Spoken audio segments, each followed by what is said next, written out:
So the German Bundestag has voted to declare the BDS movement, which targets Israel, as anti-Semitic. For those of you unfamiliar, BDS stands for Boycott, Divest, and Sanction. And the basic premise, from what I understand, is that the supporters want the rest of the world to sort of disassociate from Israel in protest of their treatment of Palestinians. Now, in my day, I've seen some mainstream politicians say a lot of negative things about Israeli critics, or rather critics of Israel. But this resolution that the Germans passed is perhaps one of the most Orwellian things I've ever seen. Even worse than I think what most Christian Zionist Republicans would say. Because this resolution not only denounces those who merely hate Israel, and not only those who criticize Israel, but even those who question Israel. And I'll get to that in a minute. But this bill, or I guess resolution, was sponsored by most of the major parties in Germany. It was sponsored by the two big ones, which are the CDU and the SPD. Those are kind of your Republicans and Democrats of Germany. And also the FDP and the Greens, which are smaller parties that kind of stick around the two bigger parties, kind of like those little fish that suck on the side of the sharks, and eat the algae off of them.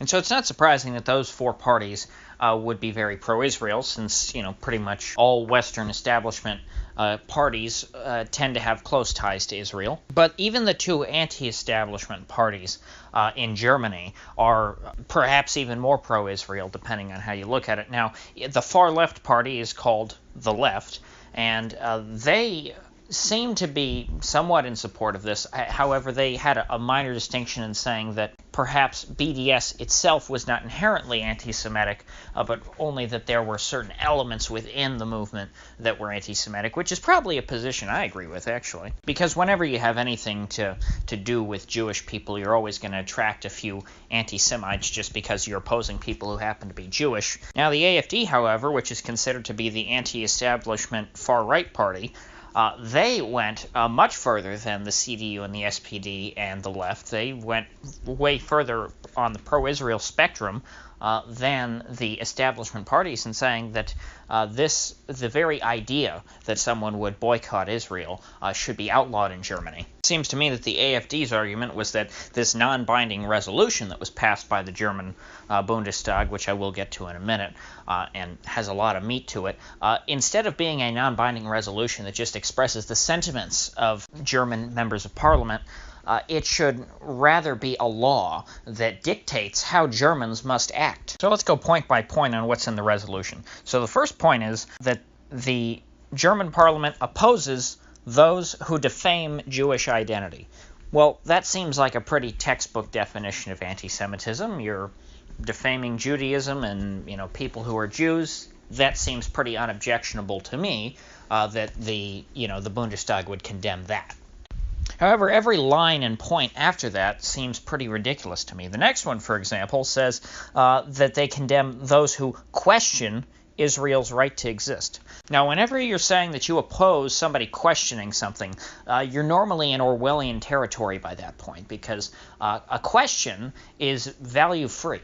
A question doesn't determine any sort of sentiment, it's just quite literally a question. Questioning the right of any state to exist is one of the most basic tasks of political philosophy. If you can't justify why a state should exist, well then, why aren't you an anarchist? States do not exist in a state of nature. If if we started over civilization from the very beginning, there were no states. So every state you must justify in order for it to exist. While the intention of the Germans here may be to just smack down Arabs who say that all the Jews should go back to Europe, and that Israelis don't belong in the Middle East, in practice what they're saying is deeply anti-academic. All good thinking people should question pretty much everything at some point in their lives. Now, other than just trying to silence the Jews should go back to Europe crowd, I think that the Germans here might be trying to use this point of opposing people questioning Israel's right to exist to tamp down on any discussion of what the proper borders of Israel should be, since we know that Israel has had different borders throughout different phases of its existence. For example, does questioning Israel's right to exist include questioning Israel's now recognized sovereignty over the Golan Heights region? Does that include questioning Israeli settlements in the West Bank? Does that include questioning Israeli occupation of the West Bank? Does questioning Israel's right to exist include bringing up al-Nakba in 1948 when, Israeli militias ethnically cleansed dozens of Arab villages and kicked all the people out of the country and annexed their land? Now, the resolution then goes on to define Israel as a state that is both Jewish and democratic,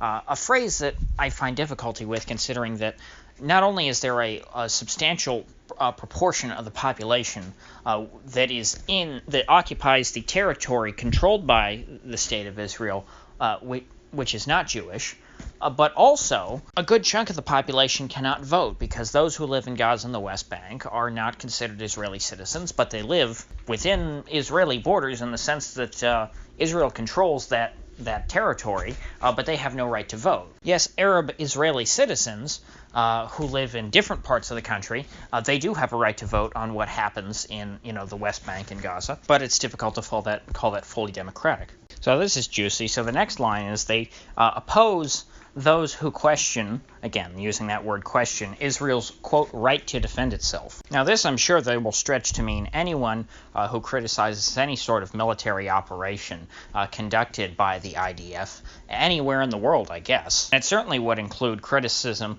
of it, or even, again, questioning Israel's treatment of Palestinians. These are things apparently in Germany you're just not supposed to talk about. However, if their case is that Israel is so just and moral, if we cannot question them, how will we ever determine that they are in fact truly good and just people? So far, I think I'm not keeping an accurate tally, but it seems like this resolution condemns not only political philosophers, but also human rights activists. And if you thought that was bad, it gets worse.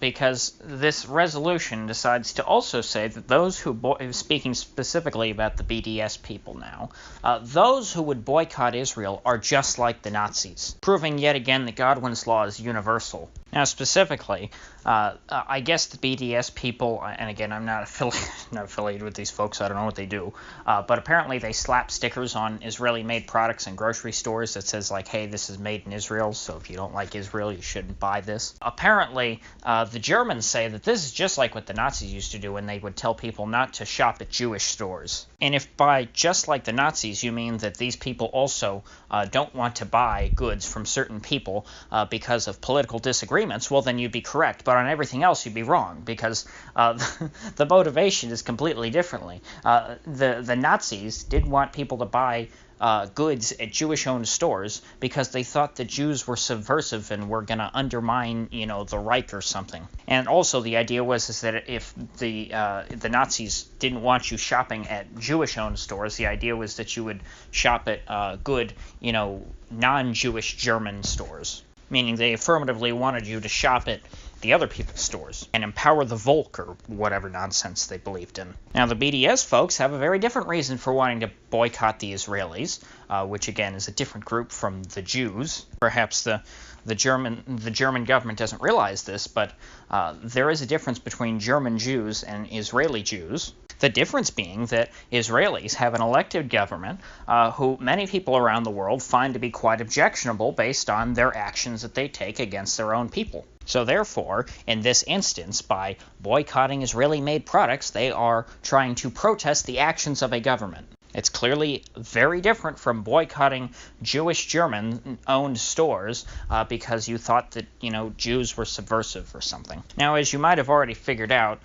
the most egregious part of this resolution to me is that they explicitly conflate Israel with all Jews. In fact, here's a quote for you. "The state of Israel can be understood as a Jewish collective."